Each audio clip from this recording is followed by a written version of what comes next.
Dagon by H.P. Lovecraft. I am writing this under an appreciable mental strain, since by tonight I shall be no more.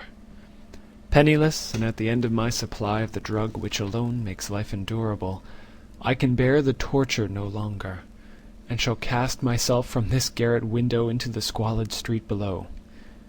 Do not think, from my slavery to morphine, that I am a weakling or a degenerate.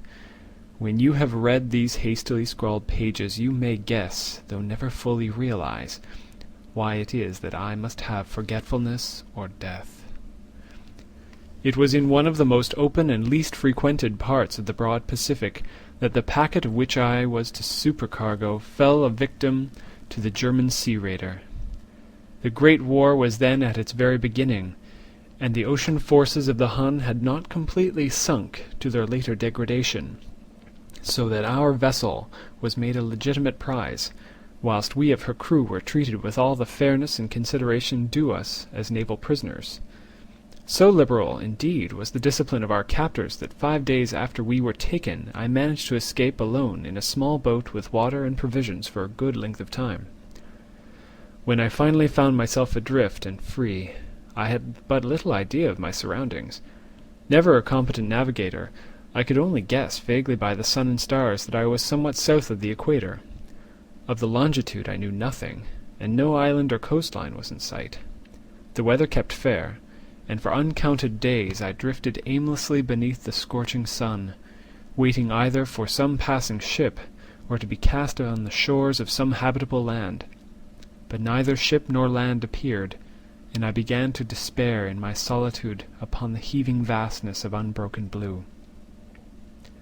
The change happened whilst I slept. Its details I shall never know, for my slumber, though troubled and dream-infested, was continuous. When at last I awakened, it was to discover myself half sucked into a slimy expanse of hellish black mire, which extended about me in monotonous undulations as far as I could see, and in which my boat lay grounded some distance away. Though one might well imagine that my first sensation would be of wonder at so prodigious and unexpected a transformation of scenery, I was in reality more horrified than astonished. For there was in the air and in the rotting soil a sinister quality which chilled me to the very core. The region was putrid with the carcasses of decaying fish and of other less describable things which I saw protruding from the nasty mud of the unending plain. Perhaps I should not hope to convey in mere words the unutterable hideousness that can dwell in absolute silence and barren immensity. There was nothing within hearing, and nothing in sight save a vast reach of black slime. Yet the very completeness of the stillness and the homogeneity of the landscape oppressed me with a nauseating fear. The sun was blazing down from a sky which seemed to me almost black in its cloudless cruelty, as though reflecting the inky marsh beneath my feet. As I crawled into the stranded boat, I realized that only one theory could explain my position. Through some unprecedented volcanic upheaval, a portion of the ocean floor must have been thrown to the surface, exposing regions which for innumerable millions of years had lain hidden under unfathomable watery depths. So great was the extent of the new land which had risen beneath me, that I could not detect the faintest noise of the surging ocean, strain my ears as I might, nor were there any sea-fowl to prey upon the dead things. For several hours I sat thinking or brooding in the boat, which lay upon its side and afforded a slight shade as the sun moved across the heavens. As the day progressed, the ground lost some of its stickiness, and seemed likely to dry sufficiently for travelling purposes in a short time. That night I slept but little, and the next day I made for myself a pack containing food and water, preparatory to an overland journey in search of the vanished sea and possible rescue. On the third morning I found the soil dry enough to walk upon with ease. The odour of the fish was maddening, but I was too much concerned with graver things to mind so slight an evil, and set out boldly for an unknown goal. All day I forged steadily westward, guided by a faraway hummock which rose higher than any other elevation on the rolling desert. That night I encamped, and on the following day still travelled toward the hummock, though that object seemed scarcely nearer than when I had first espied it. By the fourth evening I attained the base of the mound, which turned out to be much higher than it had appeared from a distance, an intervening valley setting it out in sharper relief from the general surface. Too weary to ascend, I slept in the shadow of the hill. I know not why my dreams were so wild that night, but ere the waning and fantastically gibbous moon that had risen far above the eastern plain, I was awake in a cold perspiration, determined to sleep no more. Such visions as I had experienced were too much for me to endure again, and in the glow of the moon I saw how unwise I had been to travel by day. Without the glare of the parching sun, my journey would have cost me less energy. Indeed, I now felt quite able to perform the ascent which had deterred me at sunset. Picking up my pack, I started for the crest of the eminence. I have said that the unbroken monotony of the rolling plain was a source of vague horror to me, but I think my horror was greater when I gained the summit of the mound and looked down the other side into an immeasurable pit or canyon, whose black recesses the moon had not yet soared high enough to illuminate. I felt myself on the edge of the world, peering over the rim into a fathomless chaos of eternal night. Through my terror ran curious reminiscence of Paradise Lost and Satan's hideous climb through the unfashioned realms of darkness. As the moon climbed higher in the sky, I began to see that the slopes of the valley were not so perpendicular as I had imagined. Ledges and outcroppings of rock afforded fairly easy footholds for a descent, whilst after a drop of a few hundred feet the declivity became very gradual. Urged on by an impulse which I cannot definitely analyze, I scrambled with some difficulty down the rocks and stood on a gentler slope beneath, gazing into the Stygian deeps where no light had yet penetrated.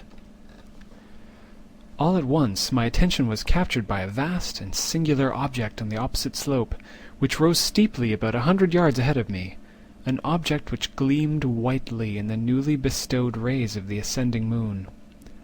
That it was merely a gigantic piece of stone I soon assured myself, but I was conscious of a distant impression that its contour and position were not altogether the work of nature.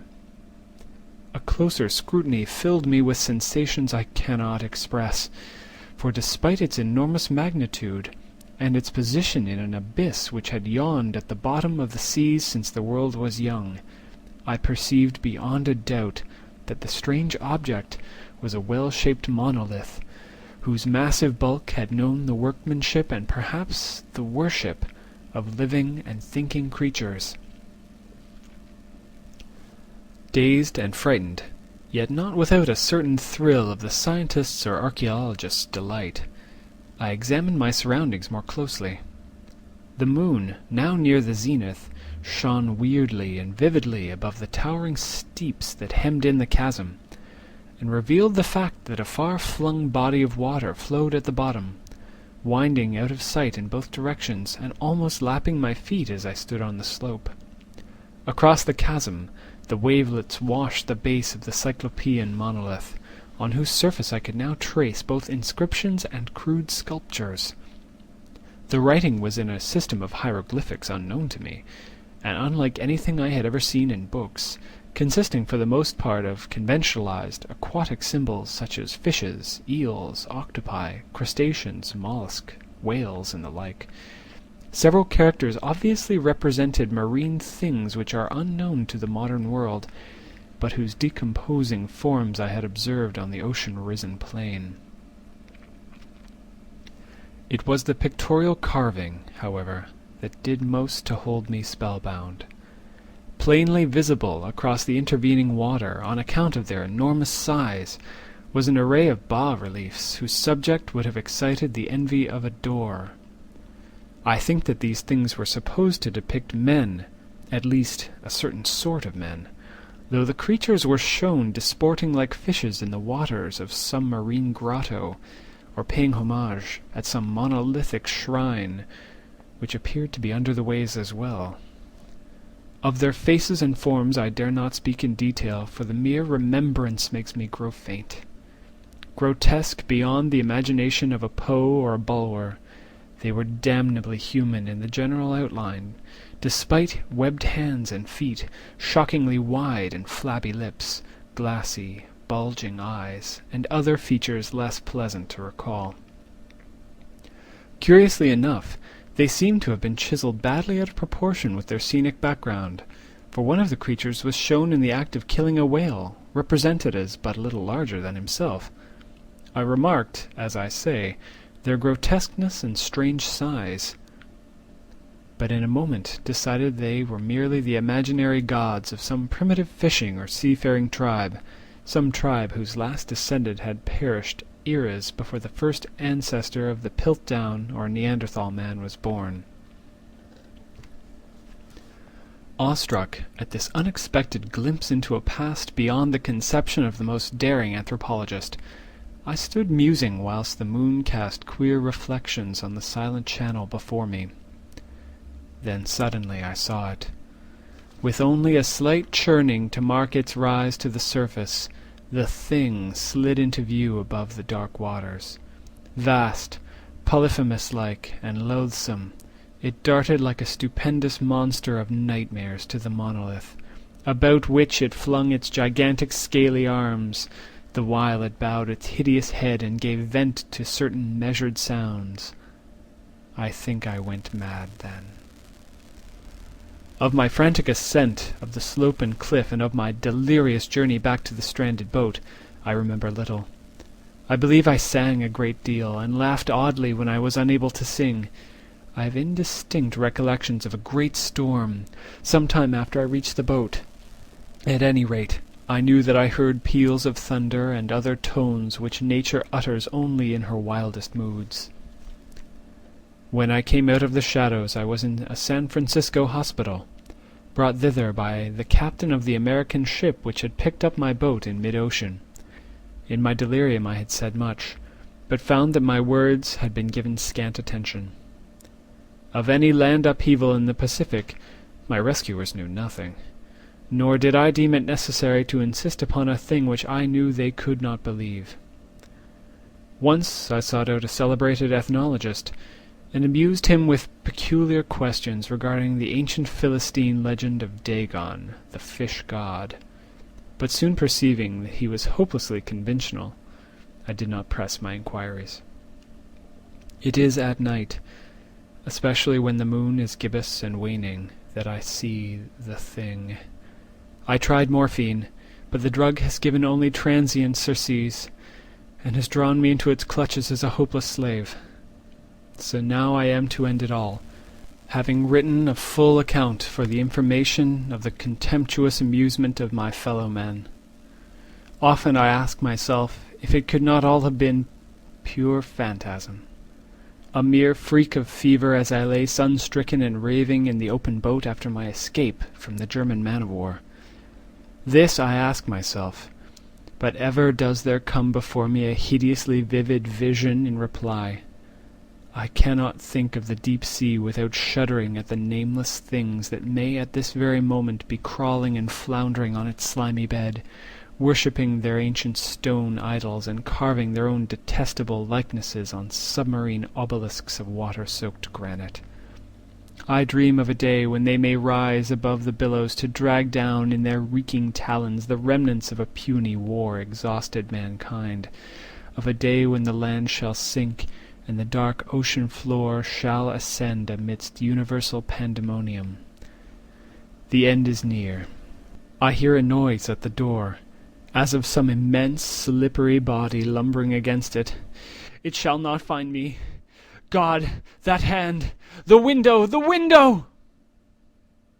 End of Dagon. This has been a recording by Michael Sample, Halifax, Nova Scotia, Canada, 2008.